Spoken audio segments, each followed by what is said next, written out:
गरीब किसान। रामगढ़ नामक गांव में संजय अपनी पत्नी मालती के साथ रहा करता था। संजय एक किसान था, पर गरीब होने की वजह से वह अपने खेतों में ज्यादा अच्छी फसल नहीं कर पाता था और जो कुछ भी फसल होती थी वह किसी न किसी कारण से बर्बाद हो जाया करती थी। इस वजह से संजय काफी ज्यादा परेशान रहता था। हे भगवान, एक तो आपने मुझे गरीब बनाया, ऊपर से किसान भी। अब मैं क्या करूं? मेरी फसल कभी भी सही क्यों नहीं होती? संजय को कुछ समझ नहीं आता। संजय हर बार अपने खेतों में कुछ नया करने की कोशिश किया करता। एक बार संजय ने अपने खेत में धान की फसल की, जिससे उसकी पत्नी मालती काफी ज्यादा खुश हुई, क्योंकि धान फसल एक ऐसी थी, अगर इसमें पानी अच्छा मिल जाए तो यह बहुत अच्छी हो जाया करती है। इस पर मालती ने कहा, अजी लगता है शायद इस बार हमारी फसल अच्छी हो जाएगी। इसीलिए तो मैंने दान किए हैं। अब देखते हैं भगवान की क्या मर्जी है।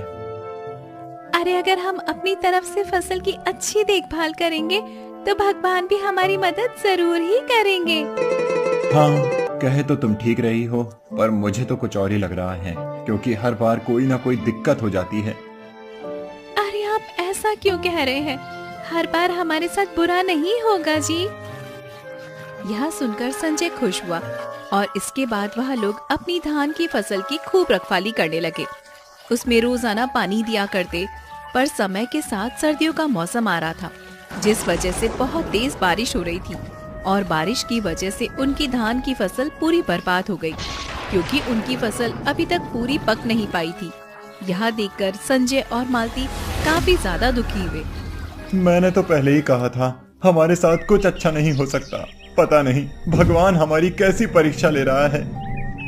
वहीं मालती भी काफी ज्यादा दुखी थी, क्योंकि उसकी इस बार की फसल भी खराब हो गई थी। इस पर संजय ने कहा, अब मैं कोई भी फसल नहीं करूंगा, क्योंकि मैं कई साल से फसल कर रहा हूँ, पर हर बार वो बर्बाद हो जाती है। अजी, अगर फसल नहीं करेंगे तो फिर हम लोगों का गुजारा कैसे होगा? आपको तो पता ही है हमारी हालत।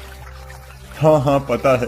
इसीलिए तो फसल नहीं करूंगा, क्योंकि घर में जो कुछ भी है वो भी इस फसल के चक्कर में बर्बाद हो जाएगा, और मैं नहीं चाहता ऐसा हो, क्योंकि फिर हम लोगों को दूसरे लोगों से कर्ज ही लेना पड़ेगा, और मैं कर्ज नहीं लेना चाहता।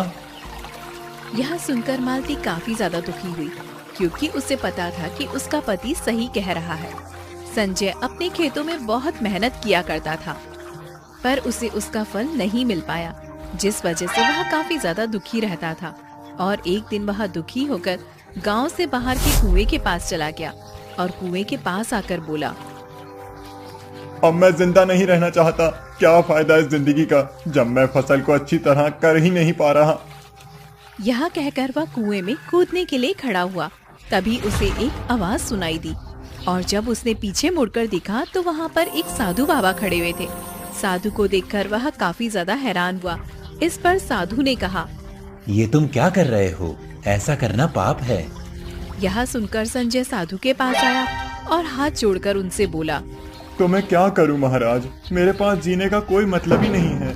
मैंने कई बार फसल करने की कोशिश की, पर हर बार मुझे नुकसान ही होता है। अरे तो इसमें मरने की क्या बात है?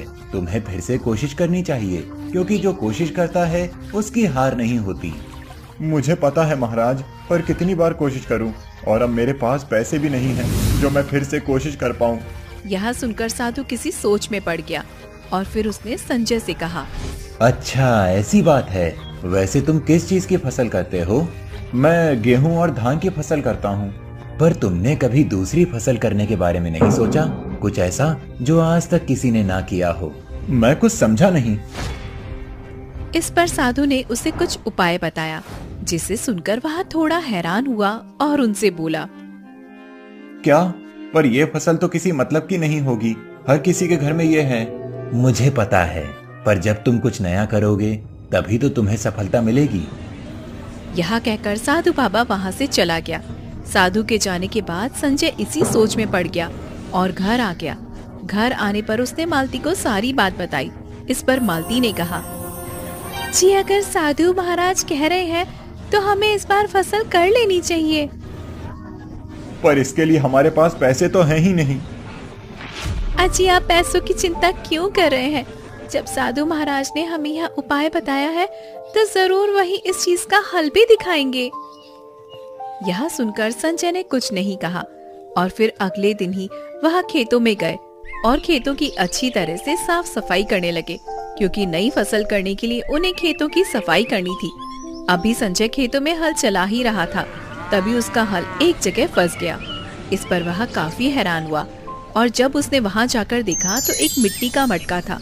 मटके को देखकर वह काफी ज्यादा हैरान हुआ और उसने उसे ऊपर निकाला। तभी वहां पर मालती आ गई और बोली, अजी यह मटका कहाँ से आया? मुझे नहीं पता, अपने खेत में ही निकला है। अच्छा ऐसी बात है, तो चलो इसे खोलकर देखते हैं, शायद इसके अंदर कुछ हो। मुझे नहीं लगता, क्योंकि मटका बहुत ही हल्का है। अजी देखने में क्या जा रहा है, एक बार खोलकर देख लेते हैं ना। इसके बाद उन दोनों ने मटके को खोला तो उसमें कुछ सोने की मोहरें थी, जिन्हें देखकर वह काफी ज्यादा हैरान हुए। अजी ये तो सोने की मोहरें हैं, पर हमारे खेतों में कहां से आ गई? मुझे नहीं पता, लगता है ये साधु जी का आशीर्वाद है। अब हम आराम से अपनी फसल कर पाएंगे। यह सुनकर मालती भी काफी ज्यादा खुश हो गई और फिर संजय ने उन मोहरों को सुनार के पास बेच दिया और फसल करने का सारा सामान ले आया। उसने अपने खेतों में फूलों की फसल की, जिसे देखकर आस पड़ोस के लोग काफी ज्यादा हैरान हुए। साथ ही उन्होंने उसकी हंसी भी उड़ाई। अरे संजय, ये अपने खेतों में क्या कर रहा है? क्या धान और गेहूं कम पड़ गए जो फूलों की फसल कर रहा है? मुझे नहीं पता, पर मेरे खेतों में ये फसलें होती ही नहीं हैं। अरे इन फूलों से तुझे कौन से पैसे मिल जाएंगे? आखिर इनकी क्या कीमत है बाजार में? भला फूल कौन खरीदता है?